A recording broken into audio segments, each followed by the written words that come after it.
السلام عليكم الاخوان، كي دايرين؟ بخير؟ لاباس عليكم؟ كلشي مزيان بخير هانين. اليوم ان شاء الله هذا الفيديو غادي نهضروا على اللائحه اللي استدعاها وليد الركراكي اللي غتكون ان شاء الله في الكام.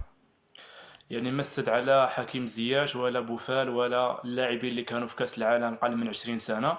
يعني ما استدعى حتى شي لاعب من هاد اللاعبين هادو. غنقول لكم اللائحه واعطيوني رايكم في التعليقات.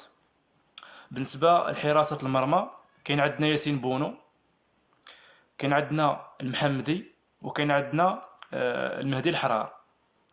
بالنسبة للدفاع كاين أشرف حكيمي، نصير مزراوي، الشيبي، غانم سايس، نايف أقرد، أنس صلاح الدين، ماسينا، جواد اليميق، أيت بودلال. هادشي بالنسبة للدفاع، هادو هما اللاعبين اللي استدعاهم بالنسبة للدفاع. ندوزو للوسط. خط الوسط استدعى ليه كل من أسامة الترغالين، بلال الخنوس، اسماعيل الصباري، سفيان أمرابط، نايل العيناوي، وعز الدين أناحي. هادو هما اللاعبين، ستة اللاعبين ربما، نعم ستة اللاعبين اللي استدعاهم الخط الوسط. ندوزو للهجوم.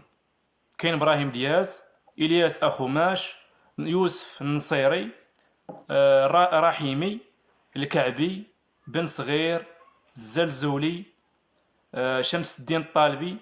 واستدعى كذلك جوج لاعبين احتياط اللي هما يوسف بن العمري وحمزة إيقامان. هذه هي اللائحة اللي كانت.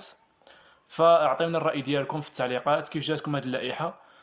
وما عرفتش علاش في اللائحة الموسعة استدعى حكيم زياش، استدعى بوفال، استدعى معمة، استدعى الزبيري، استدعى باعوف، لكن ما شفنا حتى شي لاعب من هاد اللاعبين هادو في اللائحة النهائية.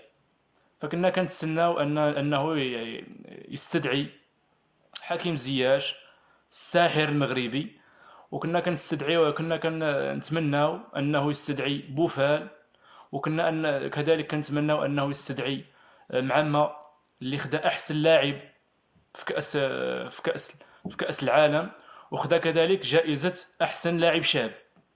وكنا كنتمناو ان شاء الله يكون الزابيري الهداف.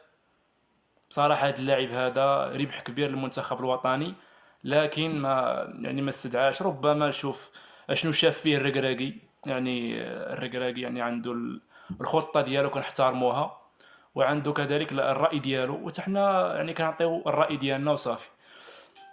فلهذا ان شاء الله كنتمناو ان شاء الله بهاد اللاعبين هادو تكون الكأس مغربية ان شاء الله، وتبقى ان شاء الله في المغرب ان شاء الله يا ربي.